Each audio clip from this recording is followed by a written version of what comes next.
Perkenalkan, nama saya Iksan Rizky. Di sini saya dari kelompok 4 ingin menjelaskan SQL database stok PlayStation.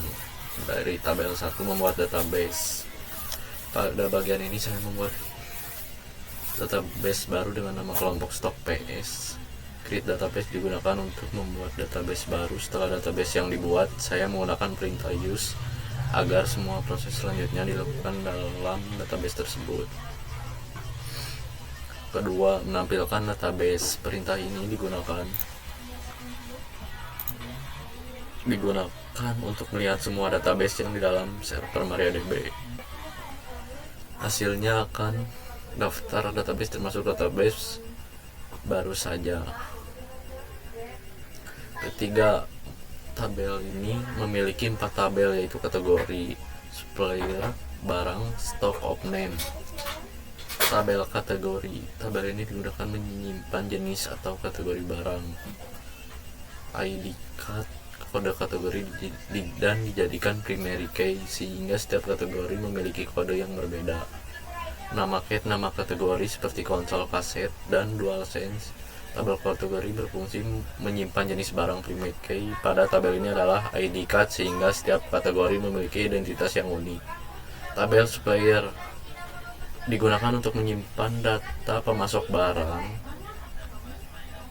Kolom terdiri dari ID sub, kode supplier, primary key, nama sub, nama supplier. Digunakan untuk menyimpan informasi pemasok barang. Setiap supplier memiliki kode unik, yaitu ID sub. Dan lanjut ke tabel barang. Digunakan untuk menyimpan data barang. Kolomnya itu ada ID barang, kode barang, primary key, nama barang, kategori barang, supplier barang, jumlah stok awal. Bagian pentingnya adalah pada tabel kategori barang harus sesuai dengan data yang ada pada tabel kategori. Kemudian supplier yang dipakai harus ada di tabel supplier. Tabel barang menyimpan seluruh data barang. Lanjut ke tabel stock of name. Tabel ini digunakan untuk mencatat hasil pengecekan stok fisik. Kolomnya itu ada kode pemeriksaan, ID of name, ID barang, barang yang diperiksa, tanggal cek, tanggal pemeriksaan, jumlah fisik, jumlah barang yang ditemukan saat dicek, foreign key. Menghubungkan tabel ini dengan tabel barang. Lalu mengisi data insert into digunakan untuk memasukkan data ke dalam tabel kategori. Data yang dimasukkan yaitu konsol, kaset, DualSense. Suppliers mengisi data dengan nama Sony Indonesia. Perintah ini memasukkan 4 data barang. ID barang 101, nama barang PlayStation, kategori 1 konsol, suppliernya 1 Sony Indonesia, stok awalnya 5. Stock of name. Data ini menunjukkan hasil pemeriksaan stok fisik. Contohnya dapat dilihat, artinya pemeriksaan nomor 1, dan selanjutnya barang ID dan tanggal dan jumlah fisik. Kelima, menampilkan isi tabel. Perintahnya itu select, digunakan untuk mengambil atau menampilkan data. Hasilnya akan menampilkan ID barang, nama barang, ID kategori, ID supplier, stok awal. Pada terakhir, saya menggunakan perintah select from barang untuk menampilkan seluruh data yang ada pada tabel barang. Hanya hasilnya menunjukkan bahwa semua data berhasil disimpan ke dalam database. Nah, setelah tadi rekan saya menambahkan beberapa tabel gitu ya, kalau misalkan nama kolomnya salah gimana cara ngubahnya? Nah, cara ngubahnya itu dengan cara kita ketik perintah alter table. Alter table ini perintah di SQL gitu ya, buat ngubah struktur data di tabel yang udah ada. Jadi kalau misalkan tadi nama kolomnya itu salah, jadi kita bisa ubah. Kita ketik alter table, terus nama tabel yang akan diganti salah satu kolomnya. Saya contohkan tabel barang. lalu kita ketik perintah change column. Nah, ini untuk mengubah kolom. Lalu setelah itu kita ketik kembali, kita ketik gitu ya, nama kolom yang akan diubah. Contohnya di tabel barang itu ada kolom yang namanya stok awal. Kita ketik stok awal, lalu selanjutnya nama peubah dari si stok awal ini. Saya akan ubah menjadi, contohnya saya akan ubah menjadi stok system. Lalu kita tambahkan tipe data karena ini angka gitu ya isi kolomnya, jadi kita pakai integer. Setelah itu titik koma enter. Nah, di situ sudah berhasil. Lalu untuk menampilkan apakah udah benar-benar tercantum gitu ya di tabelnya perubahannya itu, dengan cara kita ketik describe lalu nama tabelnya, karena tadi kita ubah kolom di tabel barang, kita cek tabel barangnya, jadi kita ketik describe barang, titik koma enter. Nah, di situ terlihat di bagian field tuh ada ID underscore barang, nama underscore barang, ID underscore cut, ID underscore sub, lalu yang terakhir tuh kan asalnya namanya stok awal ya.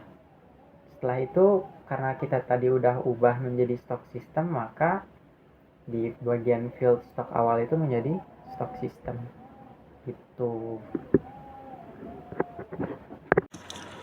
Oke guys, nah kali ini sudah dibahas sama kedua rekan saya, Ihsan sama Hedi, menjelaskan tentang membuat kalau add create database sama yang tampilkan ya. Nah, di sini saya akan bahas yang nomor 8 ini, menambahkan kolom baru. Nah, di sini menambahkan satu kolom baru ini yang relevan dengan studi kasus yang kelompok yang kita buat, sistem manajemen stock of name, stock of position, dan menambahkan lokasi gudang gitu supaya lebih rapih gitu. Nah, di sini sudah ada penjelasannya juga di SQL, tapi kita pakai menerapkan data definition language, disebut singkatnya DDL. Di situ ada alter table juga, itu buat menunjukkan di barang. Nah, untuk sintaknya ini pakai sebutannya di alter table, barang, add column, lokasi gudang, dan hurufnya maksimal 50, yaitu di varchar-nya 50. Nah, di situ kurang lebih. Nah, di sini kita menambahkannya pakai rak A1, etalase depan atau gudang belakang gitu. Etalase depan atau saya lupa juga, nanti tinggal dicek aja di live di langsung di coding ya. Coding langsung di akhir gitu ya. Nah, di sini ada yang ke-9, menampilkan kolom yang ditambahkan. Nah, setelah perintah penambahan berhasil dijalankan, langsung masuk ke verifikasi atau menampilkan kolom baru. Apa sudah benar-benar masuk ke dalam table itu atau belum. Nah, di sini kita pakai codingnya describe barang titik koma. Nah, di situ sudah menampilkan lokasi gudangnya di mana, pasti akan menampilkan rak A1 etalase depan ataupun di tempat lain, tempat yang kita sebutkan supaya lebih rapih. Seperti itu kurang lebih. Nah, di sini sekarang kita disuruh untuk mengisi data untuk kolom yang baru ditambahkan. Nah, untuk codingan itu ada update barang, set lokasi gudang sama dengan rak A1, word ID barang sama dengan 101. Nah, pada bagian ini kita menggunakan update, yaitu untuk mengisi data pada kolom baru yang sebelumnya sudah ditambahkan, yaitu kolomnya lokasi gedung. Kemudian ada set, itu untuk menentukan nilai yang akan dimasukkan. Misal di situ ada rak A1. Nah, setelah itu ada word ID barang sama dengan 101. Kita gunakan itu supaya perubahan itu hanya dilakukan pada barang dengan ID 101, jadi nggak semua ikut berubah. Nah, selanjutnya untuk menampilkan data kolom yang baru ditambahkan, kita tinggal melakukan perintah select. Di situ ada select ID barang, nama barang, lokasi gudang, from barang. Ya, artinya di sini kami memilih 3 kolom, yaitu ID barang, nama barang, dan lokasi gudang, yang dimana itu datanya dari tabel barang. Baik, di sini saya akan melanjutkan nomor 12. Jadi, di sini kami melakukan join table untuk membandingkan antara stok di sistem dengan stok yang nyata dari hasil proses stok opening ini. Tujuannya itu agar kita tahu apakah ada barang yang hilang, rusak, atau terselip. Nah, selanjutnya saya akan menjelaskan mengenai teknis query yang kami gunakan. Dan bisa kita lihat, kami menjalankan query dengan menggunakan fungsi inner join untuk menggabungkan tabel barang dengan tabel stok open name ini berdasarkan kesamaan ID barang. Nah, agar penulisan query-nya lebih efisien, maka kami menggunakan nama alias atau nama samaran, yang dimana tabel barang kami samarkan menjadi huruf B dan tabel stok open name ini kami samarkan menjadi huruf O. Nah, sehingga pada baris select yang terlihat di sini, perintah B titik nama underscore barang artinya kita mengambil kolom nama dari tabel barang, dan O titik jumlah underscore fisik diambil dari tabel stock open name. Kami juga membuat kolom kalkulasi, yaitu B titik stock underscore system dan O titik jumlah underscore fisik, yang dimana kami beri nama alias sebagai jumlah terjual. Seperti tampak pada kolom terakhir di hasil query ini. Dan bisa kita lihat dari hasil eksekusi query kelompok kami yang tertampil di layar ini. Yang pertama, produk PlayStation 5 HDD 1 TB di sistem tercatat ada 5 unit, namun saat dicek di fisik open name ini jumlahnya tinggal 4, berarti ada 1 unit yang berstatusnya terjual.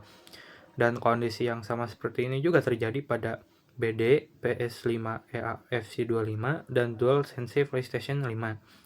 Sedangkan untuk PlayStation yang 5 HDD 1 TB digital ini, stok ini di sistem masih ada 5 dan stok fisiknya masih utuh, yang berarti produk tersebut belum ada yang terjual.